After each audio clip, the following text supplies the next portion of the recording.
Muy bienvenidos, amables oyentes, a su programa Diálogo Bíblico. Estamos contentos de estar con ustedes junto al pastor Horacio Rodríguez. Les habla Raúl Medina. Les saludo cariñosamente, como siempre, con un gran abrazo.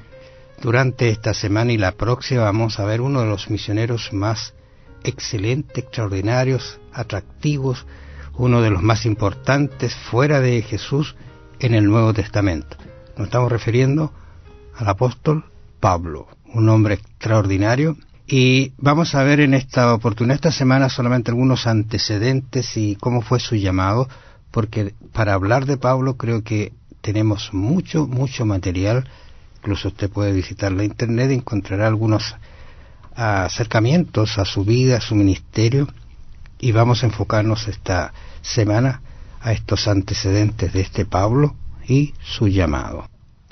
Podríamos decir de que Pablo es la figura central del Nuevo Testamento por la cantidad de escritos que tiene y bueno, creo que también por lo que se destacó fue precisamente por sus viajes misioneros, la cantidad de gente que él abarcó en sus viajes misioneros. ¿Cuánta gente conoció el Evangelio a través de la obra que él hizo?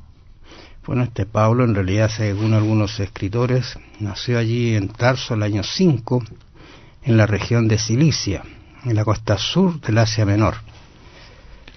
Saulo, como tú dices, fue uno de los perseguidores más encarnizados del cristianismo, y su carácter revela que tenía algunas cualidades que después fueron usadas en el Evangelio y que sirvió justamente para ir y predicar el Evangelio a los gentiles. Fíjate que allí en Hechos 9, 15, 16 hay algo que a mí me ha impresionado un tanto el texto nuevamente, porque uno vuelve a releer y a estudiar y se da cuenta de algunos antecedentes más. El Señor le dijo: ve, porque instrumento escogido me es este. En otras palabras, es un personaje sacado, es el personaje selecto de lo mejor entre su clase, que Dios lo ha elegido para llevar mi nombre en presencia de los gentiles y de reyes y de los hijos de Israel. Se abarca todo el ámbito que el Señor quería. Y le dice algo también: porque yo le mostraré cuánto le es necesario padecer por mi nombre. Bueno, la verdad que tenemos bastantes antecedentes de Pablo. Hay quienes piensan que Pablo generalmente es Saulo de Tarso, y Saulo que después llegó a ser Pablo. No, la verdad es que no es que Saulo llegara a ser Pablo, sino que él tenía los dos nombres. ¿Por qué? Saulo se dice que posiblemente se haya tomado del rey Saúl, el primer rey de Israel, que era de la tribu de Benjamín, tal como lo era Saulo. Entonces de ahí viene Saulo, es pedido a Dios, significa Saulo, viene, como dije, de Saúl.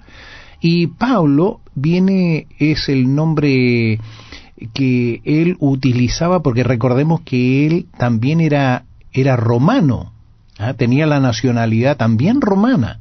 Entonces viene del latín Paulus, se dice que es pequeño, y creo que también era de estatura pequeña, y bueno, él utilizó este nombre, generalmente utilizó el nombre Pablo para ir a los gentiles, porque como era un nombre más bien utilizado por los romanos, o mejor dicho, en ese ámbito, Saulo era muy judío. Entonces, por eso que él utilizó este nombre. Ahora, los padres de Saulo eran judíos de la diáspora, y ellos, se dice que el padre de Saulo, él recibió la nacionalidad romana. No se sabe si él la compró, pero el caso fue que Saulo fue romano de nacimiento. Él tuvo la nacionalidad de nacimiento. No tenemos el antecedente, pero sí se entiende de que la región donde él vivía, en algún momento Roma le entregó toda la ciudad, a todo ese pueblo, esa nación, ese lugar, la ciudadanía romana, Tarso a ellos. Claro. Por lo tanto, él la tuvo por derecho propio. Ahora, otro concepto que yo quisiera dejar claro es que esta idea de que cuando Dios le muestra lo que era necesario padecer, uno dice, pero ¿por qué le muestra este aspecto negativo, por decirlo de alguna manera? Pero si tú recuerdas que a los discípulos también Dios les advirtió, seréis aborrecidos, despreciados. O sea, la labor del cristiano, cuando se hace cristiano, se convierte al Evangelio, adquiere una de las propiedades más lindas de ser hijo de Dios. Pero eso conlleva situaciones difíciles porque estamos en un ambiente negativo, estamos en un ambiente que no corresponde al nuestro. Estamos en territorio enemigo. Entonces, lógicamente que estando en territorio enemigo no podemos aspirar a tener una vida tranquila, en paz, porque siempre van a haber dificultades. Recordemos que el Señor en ese sentido también nos advirtió: en el mundo tendréis aflicción, mas confiad, yo he vencido al mundo. Entonces, el cristiano que piensa que por hacerse cristiano ya todo va a ser miel sobre hojuelas, está equivocado. Porque van a haber luchas, van a haber problemas, van a haber dificultades. Fíjate, en las luchas, en los problemas y las dificultades es donde el cristiano crece y se desarrolla. Entonces, es allí donde el cristiano verdaderamente se hace fuerte, porque depende más de Dios que de sí mismo. Y otro antecedente más de este famoso Pablo, ¿no es cierto?, es que él era un hombre muy educado. Así es. Seguramente hasta los 12 años él siguió estudios rabínicos y después se viene a estudiar a Jerusalén incluso. O sea, es un hombre que conocía muy bien.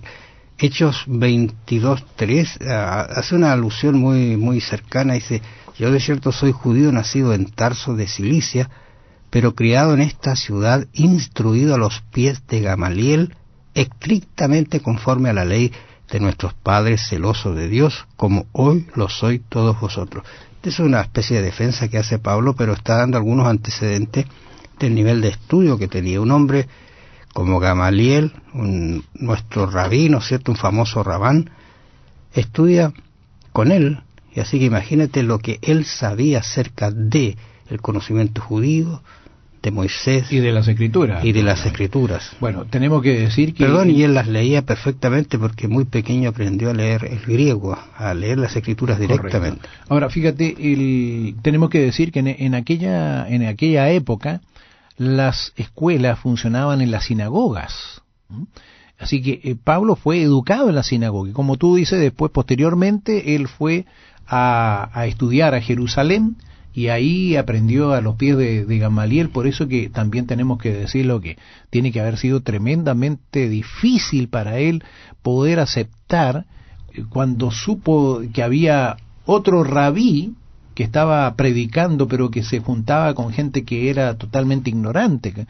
Dime tú, ¿qué podía saber un pescador, un cobrador de impuestos acerca de...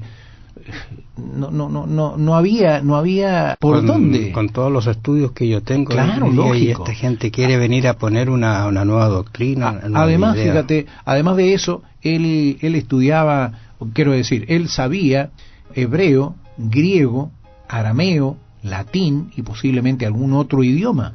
Entonces él tenía una tremenda educación. Él era un hombre muy preparado.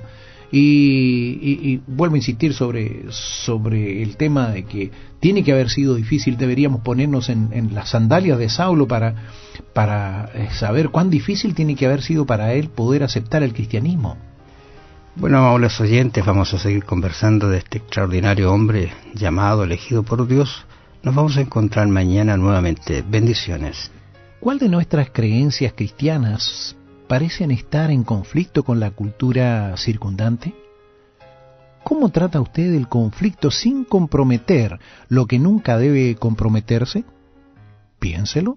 Que el Señor le bendiga. Será hasta mañana.